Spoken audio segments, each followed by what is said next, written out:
caught COVID-19. Like, it started on like a Saturday. Like, I was feeling really, really bad in my chest and stuff. I had like chills or whatever. But I didn't really think I didn't think much of it because I was like, oh, it's probably just a regular cold.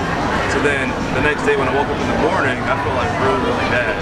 I ended up not going to work that day, and I ended up having to go to get like tested that day. And it was a difficult experience because like I had to stay away from everybody. I was all like locked in my room. And then later that day, like I started like to get like really, really bad chest pains. So then I had to go to the ER, and like, man, I tell you, I feel like I was gonna die. Like, how did you think you caught it?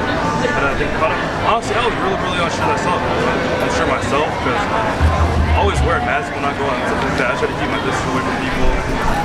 I don't really go out except when I'm going to work or like I have to go grocery shopping. So I was kind of unsure of how I caught it, but I think if maybe I like went out without a mask one day or something like that and got it like that. I don't know. I wasn't really heeding the rules, I guess, except for the consequences for it. How did your family deal with that? Family deal with it? Yeah.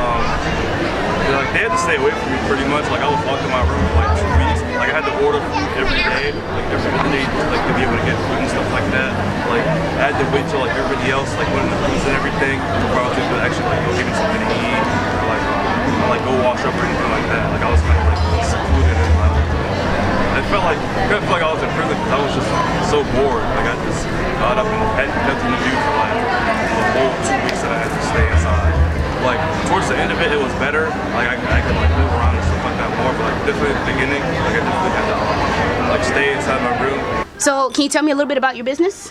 Oh yeah, so we sell toys, video games, collectibles, comic books, all sorts of fun stuff. Basically, anything I think is fun, that's what we got. And we also buy things too, so that's where the vintage things come from. Okay. Yeah. And how long have you been in business? Oh, it's been since June of 2011, so over 9 years now, yeah. Okay. So tell me what was happening with the business when COVID first arrived. Well, when it first arrived, there was just a dovetail in business. Like before the shutdown, it was okay for a little while, you know, like free masks and that sort of thing. Right. But then as people started to get more and more afraid, it just like, each day you could see the numbers just like dropping like a rock. And we actually closed down before official shutdown because it was just so abysmal. Like there was no point in being open. It was only like 2 days before shutdown, but still, it was not great. Have you had to deal with customers who, of course, don't want to follow the mandate?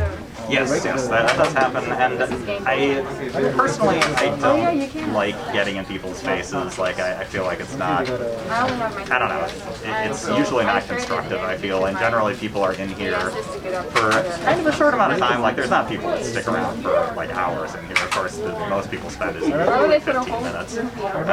So if somebody's not being like really disruptive, then I either offer them a mask kindly, or sometimes they'll see people come in with the, like they'll have the hats, like worker hats and stuff, and it's like, if I try to offer these people a mask, they're going to start yelling at me, so I just like, let them do their thing, and then they go.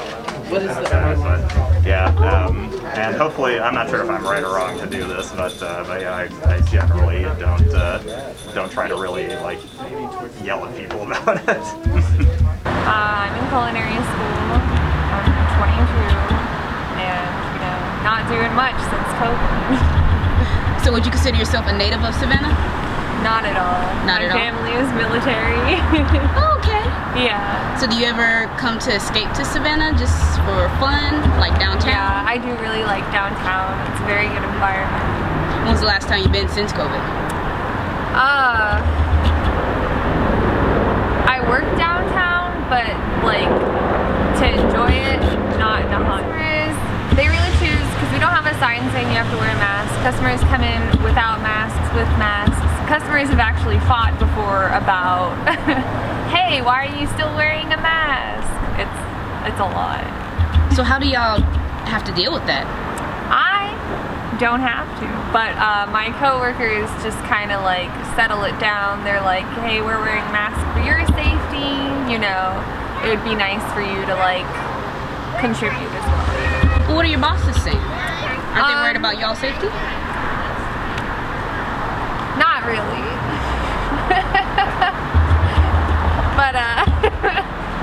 But still wearing a mask. And what were your thoughts on COVID as it entered the area? When COVID first entered the area, I thought that it would get a lot worse before it got better because people weren't taking it as seriously as they should have. How often did you travel before COVID? I didn't travel much, not outside of Savannah.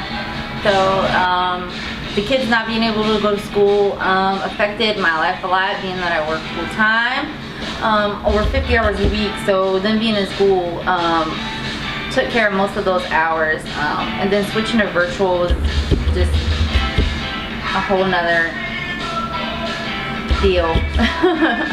And as a customer service manager, you know, dealing with your customers in your store.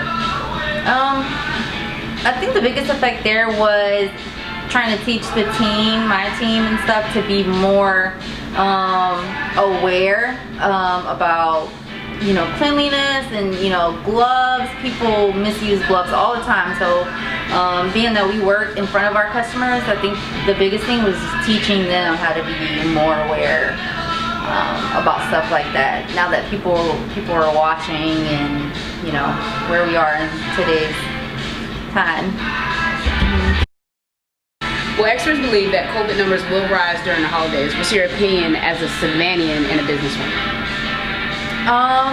I mean, yeah, I expect it to rise. People traveling and people, you know, meeting up with friends and family and stuff like that. So I do think it's gonna get worse. It's definitely gonna get worse before it gets better. So my experience with Five Guys during the epidemic was pretty kind of harsh. We had to deal with a lot of customers coming in not wanting to put on masks but having masks with them. Other customers, they would just be, some customers actually were nice about putting on the mask if we asked them, but most of the time it was really, most people don't really want to do it. They really would rather, just come in as they are, and if they do forget, they would rather you not really ask them to put on a mask. So how do you handle customers like that? I usually just ask them. I don't really try to like control or like force them to do it. I just simply ask them, hey, do you happen to have a mask, you know? Can you make sure to come back with the mask, or can you make sure, you know, to just, I try to sometimes even take their orders and then just tell them, are you okay to just sit outside and maybe I could just bring it out to you and stuff like that. Not too long ago, the other day, I asked a man, and he was kind of on his phone, pretending to be a little busy, and asked him about the mask, and he just was instantly, he wanted to say that, well, I have a to-go order, so I shouldn't be here that long, but, you know, it's not fair to come in and everybody else has to, you know, have a mask and have it regulated and stuff like that, and even if you're in here for, you know, 5 seconds, you still want to, you know, make it fair for everyone else.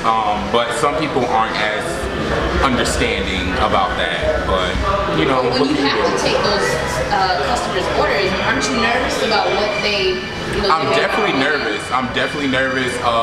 Like when the first time that COVID started, I was scared.